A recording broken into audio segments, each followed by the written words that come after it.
नमस्कार। Between the lines with नीलरंजन में आपका स्वागत है। आज बिहार का रिजल्ट आ रहा है, फाइनल नतीजे आ जाएंगे, लगभग वही रहेंगे। 206 सीटें किसी ने सोची नहीं थी, उतनी सीटें एनडीए को। बीजेपी को अकेले 95, अभी मैं ट्रेंड देख के आ रहा था, 95 चल रहा था, 101 लड़ी थी, केवल 6 सीटें वो पीछे हैं। पता नहीं उसमें से फाइनल नतीजे आते आते कुछ और ना बढ़ जाए। और जेडीयू को भी 82-83 सीटें, मतलब 20-21 सीटें जो हैं वो लोजपा की, रामविलास की पार्टी, चिराग पासवान। 5 जो हैं वो हम, और 4 जो है वो उपेंद्र कुशवाहा की पार्टी। बात यह है कि ये पूरा का पूरा करिश्मा जो हुआ वो कैसे हुआ, किसने किया? आपको पता है कि वो चुनाव, पूरा का पूरा चुनाव, चाहे जो एनडीए लड़ रही थी, वो फ्रंट फुट पे पूरे रणनीतिकार चाणक्य जो थे वो अमित शाह थे। जो सहयोगी दलों में एनडीए के जो सीटों के बंटवारे से लेकर के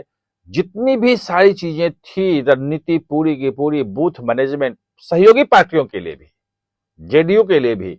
रामविलास की पार्टी के लिए, सबके लिए किया उन्होंने। और ये जो कहा जा रहा था, बहुत सारे लोग, पत्रकार बोल रहे थे कि जेडीयू के लोग जो हैं वो रामविलास पासवान की पार्टी जो है लोजपा के कैंडिडेट को नहीं देंगे क्योंकि 2020 में क्या है, तमाम चीजें सबके साथ धरी रह गई। ये क्या मैनेजमेंट है, ये क्या करते हैं अमित शाह, ये समझना जरूरी है। और इस मैनेजमेंट का इवॉल्व कैसे हुआ, ये चीजें समझना बहुत जरूरी है। तभी आप आगे आने वाले समय में असम में भी, पश्चिम बंगाल में, तमिलनाडु में, केरल में, जहां भी चुनाव होगा, उसके बाद उत्तर प्रदेश का चुनाव आएगा, उत्तराखंड का आएगा, चुनाव तो होते रहते हैं, तो आप बेटर समझ पाएंगे कि दरअसल भाजपा इतनी बड़ी जीत कैसे हासिल करती है। वो पूरा का पूरा अमित शाह का बूथ मैनेजमेंट है। ये मैनेजमेंट की शुरुआत जो हुई थी वो बिल्कुल एकदम ऑथेंटिक जानकारी दे रहा हूं, ये शुरुआत हुई थी गुजरात के पिछले इलेक्शन में। गुजरात में जो 2023 का इलेक्शन था, 2022 में नवंबर में, उसमें इसकी शुरुआत हुई थी। जब ये उन्होंने हर कंस्टिट्यूंसी में,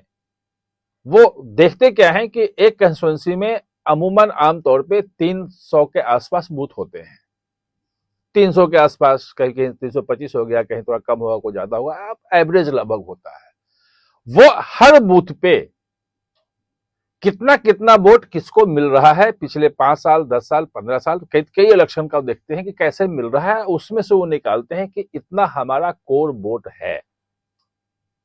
और इस कोर वोट को इस बूथ पे थोड़ा सा अगर हम मेहनत करें, कोई अगर वहां नाराज है तो किसी बड़े नेता को वहां भेज दो, मिलवा दो। वहां अगर ठाकुर जाति का वोट नाराज हो रहा है तो राजनाथ सिंह को भेज दो, किसी को और करना है पवन सिंह को भेज दो, कोई हिंदुत्व के नाम पे हमारे तरफ बीजेपी की तरफ आ सकता है तो योगी आदित्यनाथ को भेज दो। मतलब इस ढंग से वो बूथ वाइज सब कुछ को मैनेजमेंट करते हैं और नजर रखते हैं, वहां से रिपोर्ट लगातार लेते हैं कि अब वहां पे कितना हमारी तरफ आ रहा है वोट। ये जो पूरा मैनेजमेंट, और उनको ये पता होता है कि इतना वोट अगर इस इतने बूथ पे हमारे इतने वोट बढ़ गए तो ये हम विधानसभा जीत रहे हैं। और आपको आश्चर्य होगा कि 182 की विधानसभा है गुजरात की, 154-55 सीटें जीती थी बीजेपी पिछली बार। इतनी सीटें तो जब मोदी वहां मुख्यमंत्री तभी नहीं, वो लास्ट 121, 120 या 121 था 2007 वाला, उससे ज्यादा कभी मतलब जीती ही नहीं। ऐसी ऐसी ऐसी वहां पे ये, और उसके बाद उस चीज को जब वहां से निकले वो सफल रहा,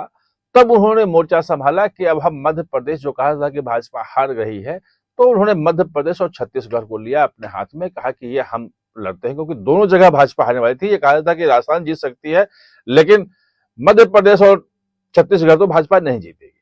वही चीज अपनाई और लैंडस्लाइड विक्ट्री आपको वहां मिले। बाकी तो लाडली बहन, ये वो, एंटी इंकम्बेंसी दूर करने के लिए आपको तमाम लोग बताएंगे कि महिलाओं ने खुल के बोले, लेकिन महिलाओं को बूथ तक लाना, उनको समझाना, उनकी योजनाएं जो दी गई हैं उस तक करना, ये बहुत बारीकी से वो सब कुछ मेंटेन करते हैं।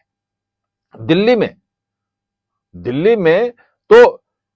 एक एक बूथ पे कहां कहां वोटर हमारा हो सकता है, अगर वहां कोई इस इलाके में रह रहा है 6 महीने से 1 साल से, अगर बूथ हमारा वोटर बन सकता है तो उसको वोटर बनाओ, क्यों नहीं है, कहां जाके वोट देगा वो अगर चाहता है तो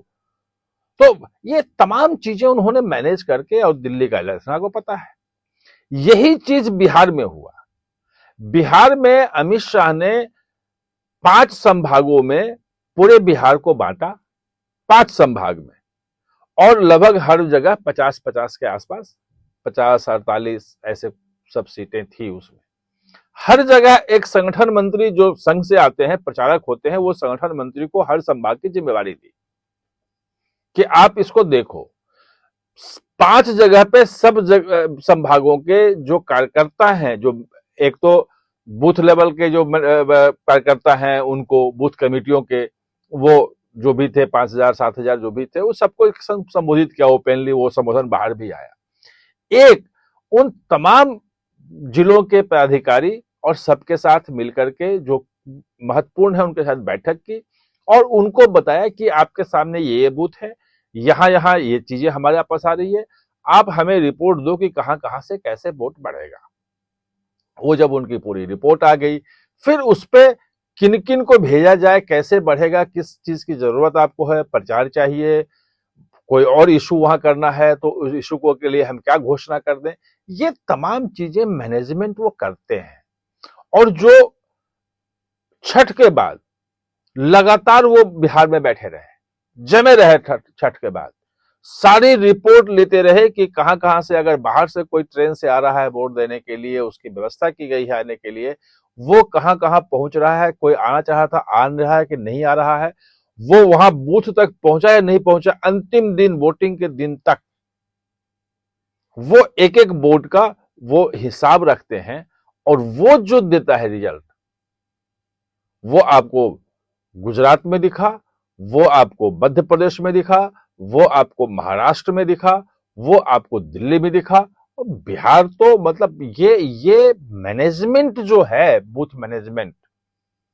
वो सिर्फ बूथ लेवल पर संवाद नहीं है जो 2014 में शुरू किया था कि चलो बूथ कार्यकर्ताओं संवाद करते हैं, ये करते हैं, वो सिर्फ संवाद तक नहीं है,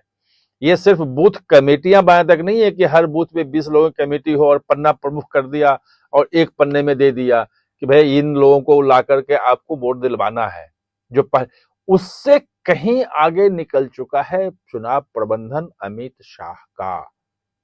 और वो जो प्रबंधन है, वो जो काट है, इसीलिए अमित शाह को जो चाणक्य कहा जाता है कि वो, और जिस ढंग से वो जीत पे जीत दिला रहे हैं, अब आप देखिएगा कि उन्हीं के जिम्मे में पूरा का पूरा पश्चिम बंगाल का चुनाव भी खुद अपने हाथ में लेंगे, तमिलनाडु का चुनाव भी लेंगे, और केरल का भी चुनाव लेंगे। वो आसाम का चुनाव किसी को प्रभारी भेजे, क्योंकि वहां पे हेमंत बिस्वा शर्मा सक्षम आदमी है, वो देखेंगे, लेकिन यहां जो है वो डे टू डे, खासतौर पे पश्चिम बंगाल का बिहार की तरह चुनाव करेंगे, और वो बूथ प्रबंधन जो है वो अंतर का पैदा करता है। आप हमारे साथ जुड़े, इसके लिए बहुत बहुत धन्यवाद। और हाँ, चैनल को सब्सक्राइब करना ना भूलें, इसका बेल आइकन दबाएं ताकि नया वीडियो कोई भी आए तो उसका नोटिफिकेशन समय पे